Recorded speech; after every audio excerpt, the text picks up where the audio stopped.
अस्सलाम वालेकुम। tutoria.pk पर खुश आमदीद। मेरा नाम फ़रहान अली है और मैं उर्दू का ऑन स्क्रीन इंस्ट्रक्टर हूँ। आज हम आपकी किताब के 20वें सबक को डिस्कस करेंगे, उसका ओवरव्यू पेश करेंगे। ये 20वां सबक जो है ये हिस्सा गज़ल में शामिल है और ये बहादुर शाह ज़फ़र की एक गज़ल है, बड़ी मशहूर गज़ल है। तो आइए हम बारी बारी जायज़ा लेते हैं। पहले हम बढ़ते हैं बहादुर शाह ज़फ़र की शख्सियत की तरफ, उनकी शायरी की तरफ। तो इस बारे में सबसे पहले ये जान लेना ज़रूरी है कि वो ज़माना देखें आप जिसमें बहादुर शाह ज़फ़र ने अपने जहान शेर को आबाद किया है। उनकी ज़िंदगी के जो हालात हैं वो देखने पड़ेंगे, यानी सियासी सूरत हाल, समाजी सूरत हाल, उर्दू गज़ल का जो इर्तिका है, यानी ज़फ़र तक जो गज़ल पहुँची थी वो किस हालत में थी और उसको उन्होंने कहाँ तक पहुँचाया। तो जब हम किसी शायर को जो है डिस्कस करते हैं, उसकी खिदमात का जायज़ा लेते हैं, तो ये सारी बातें अहमियत रखती हैं, क्योंकि शायर जो है वो किसी न किसी दौर से मुतालिक होता है और मुख्तलिफ़ तरह के हालात का उसे सामना करना पड़ता है और जो उसे मिला होता है शेरी रिवायत की शक्ल में, उसका भी असर होता है उसकी शायरी पर। तो ये सब बातें अहम हैं। तो ज़फ़र का जो ज़माना है वो हम कह सकते हैं कि ज़फ़र 19वीं सदी के शुअरा जो हैं उनमें शामिल होते हैं, उनमें अहम मकाम रखते हैं और जिस कहकशां से उनका ताल्लुक़ है, जिस शेरी कहकशां से, उसमें और भी जो हैं बड़े बड़े नाम शामिल हैं। जैसे उनके उस्ताद हैं शाह नसीर जो हैं, उनका नाम शामिल है, ज़ौक़ का नाम शामिल है, मिर्ज़ा गालिब का नाम शामिल है। इसके अलावा जो हैं कुछ उनके तलमीज़ हैं, जैसा कि दाग़ देहलवी जो हैं वो उनसे जो हैं पहले इस्लाह लेते रहे हैं बहादुर शाह ज़फ़र से, उसके बाद वो ज़ौक़ के शागिर्द हुए। तो दाग़ भी जो हैं वो 19वीं सदी के शायर हैं, शेफ़ता भी 19वीं सदी के शायर हैं। इसके अलावा मोमिन भी जो हैं वो एक अहम नाम है 19वीं सदी का। तो 19वीं सदी में ढेर सारे नाम हैं। आप जो हिस्सा गज़ल में अपने पढ़ के आए हैं, मीर तकी मीर जो हैं वो 18वीं सदी के हैं और आतिश हो गए, गालिब हो गए या ज़फ़र हो गए, ये तीनों शायर जो हैं आपकी किताब में 19वीं सदी की नुमाइंदगी के लिए मौजूद हैं। tutoria.pk लाया पाकिस्तान के मैट्रिक और इंटर स्टूडेंट्स के लिए अपनी नौयत का पहला ई-लर्निंग प्लेटफॉर्म, जहां पे आपको मिले 18 से ज़ायद बोर्ड्स के video lectures, past paper solution, book notes, MCQs, quizzes और बहुत कुछ। आज ही हमारी वेबसाइट पर लॉगिन करें और बनाइए अपनी पढ़ाई आसान। तो यहाँ आपको पता चला कि ज़फ़र जिस ज़माने में शेर कह रहे थे, उस ज़माने में शेरी फ़ज़ा क्या थी, कौन कौन से शायर मौजूद थे। जैसे कहा जाता है ना कि हर फूल की अपनी खुशबू होती है, ऐसे हर शायर का अपना लबो लहजा होता है, आहंग होता है, अंदाज़ होता है, अपने मज़ामीन होते हैं। उसकी दाखिलियत, उसकी ख़ारिजियत जो है वो मुख्तलिफ़ तरह के अशार को जो है वो तख्लीक करने का सबब बनती है। तो ज़फ़र जो है मुग़लिया सल्तनत के आखिरी जो है फरमा रवा थे। ये आप किताबों में पढ़ के आए हैं, ये आप जो है पाक स्टडीज़ वाले हिस्से में जो है वो इस तरह की बातें जो हैं दर्ज होती हैं। उसके अलावा ज़फ़र का जो तारुफ़ है किताब में, उसमें भी, और जो हमने इस सबक के बारे में वीडियोस बनाई हैं उसमें भी हम आपको ये बातें बता चुके हैं और किसी न किसी हद तक आप सब जो है इस बात से वाकिफ़ भी होंगे कि ज़फ़र जो हैं मुग़लिया सल्तनत के आखिरी ताजदार थे। वो अपने तख्त व ताज से महरूम हो गए। किस तरह के 1857 की जंग आज़ादी में उन्होंने हुर्रियत पसंदों की क़यादत की। वो जो जंग आज़ादी थी उसमें मुसलमानों को हज़ीमत हुई, बहादुर शाह ज़फ़र को शिकस्त का सामना करना पड़ा, जिसके नतीजे में अंग्रेज़ों ने उनके तख्त व ताज को छीन लिया, उन्हें सज़ा सुनाई गई और उन्हें जो है वो अपने इलाके से, अपने जो है वो वतन से दूर रंगून जो कि बर्मा में है, वहाँ पे नज़र बंद कर दिया गया। तो बहादुर शाह ज़फ़र की ज़िंदगी के जो आखिरी साल हैं वो नहायत तकलीफ़ में गुज़रे, कस्मा पुरसी में गुज़रे, यानी बेचारगी का आलम था, बेयारो मददगार थे वो और बुरी हालत में थे। तो इस तरह उनकी ज़िंदगी के आखिरी दिन बसर हुए। तो एक शख्स जिसने उरूज देखा हो और फिर उसके बाद ज़िवाल देखा हो, तो उसकी शायरी में दोनों तरह की फ़ज़ा जो है मौजूद होगी। तो ज़फ़र की शायरी जब हम पढ़ते हैं, उनके कुलियात का जायज़ा लेते हैं, तो उसमें खुशी के, निशात के और जो तरब के जो हैं अशार हमें ढेर सारे मिलते हैं और उसके साथ साथ हमें रंजो गम से, अंदोह से اور جو ہے یاسیت سے بھرے ہوئے شعر بھی ملتے ہیں۔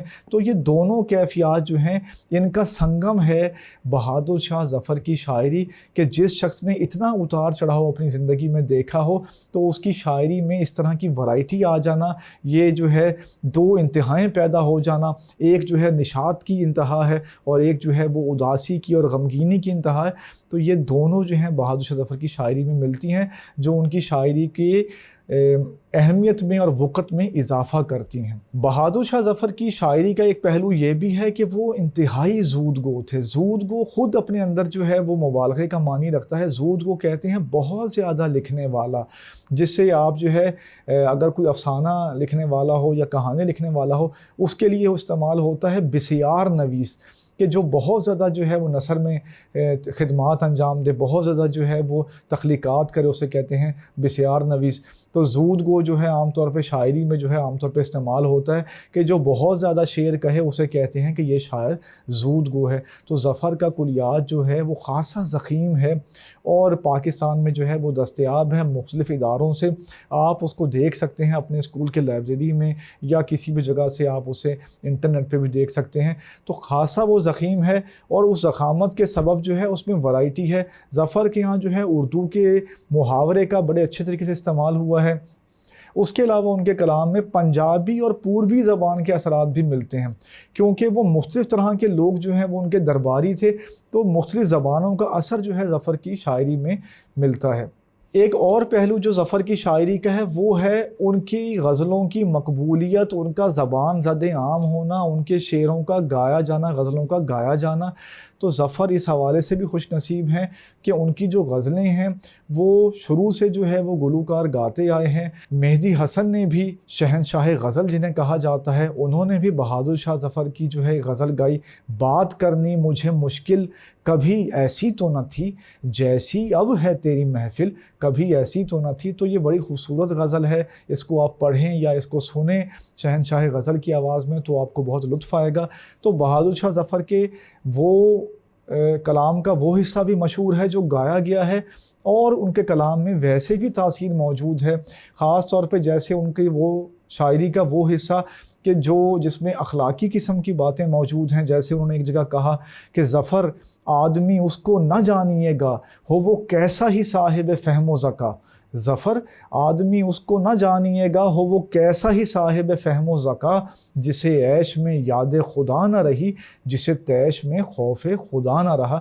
تو اخلاقی مضامین جو ہیں وہ بھی ان کی شاعری میں موجود ہیں، ایسے شعر بھی ان کے مشہور ہوئے ہیں جو عشق کی جو روایت ہے یا غزل میں جو ہے عشق و محبت کی باتیں ہوتی ہیں، وہ شاعری بھی ان کی کافی مشہور ہوئی ہے۔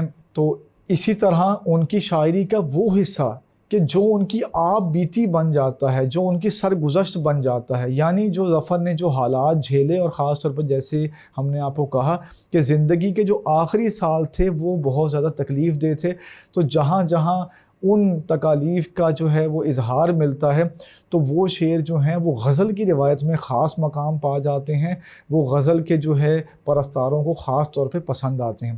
ظفر کی یہ غزل ہے لگتا نہیں ہے دل میرا اجڑے دیار میں، کس کی بنی ہے عالم ناپائیدار میں، یہ درمیانی بحر کی غزل ہے۔ اس میں انہوں نے جو ہے وہ اجڑا دیار جو ہے وہ شہر دہلی کے لیے استعمال کیا ہے استعارتاً، اور اس کا مقطع جیسے ہے کہ 2 گز زمین بھی نہ ملی کوئے یار میں، تو وہاں پہ یہ 2 گز زمین جو ہے کنایتاً آیا ہے۔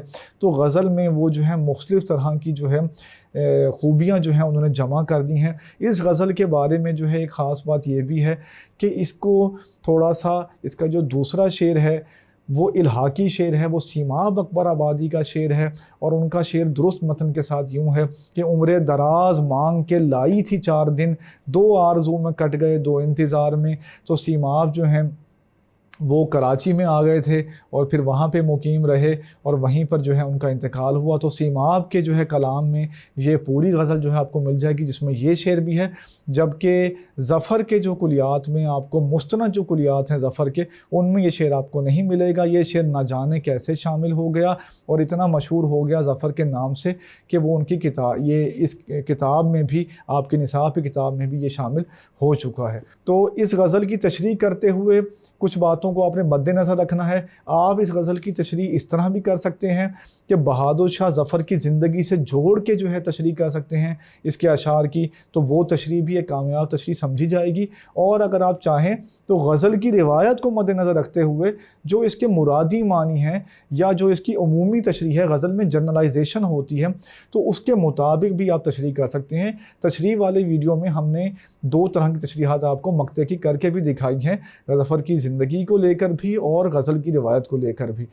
तो ये कुछ बातें हैं इस गज़ल के मुतालिक, ये हमने कुछ अहम निकात जो हैं उनको दोहरा दिया है आपके लिए, ताकि आप इस गज़ल को बेहतर तौर पे समझ सकें, बहादुर शाह ज़फ़र के दौर को मद्देनज़र रखें और उसके मुताबिक जो है इस गज़ल को भी देखें। बहादुर शाह ज़फ़र की और गज़लें भी आप अपनी लाइब्रेरी से लेके पढ़ सकते हैं और गज़लें उनकी सुन भी सकते हैं। तो उम्मीद है कि इस सब से जो हमने आपको बातें बताई गज़ल गो के बारे में, गज़ल के बारे में, इससे आपको इस चैप्टर की तफ़हीम में मदद मिलेगी। मेरा नाम फ़रहान अली है और मैं tutoria.pk पर उर्दू का ऑन स्क्रीन इंस्ट्रक्टर हूँ।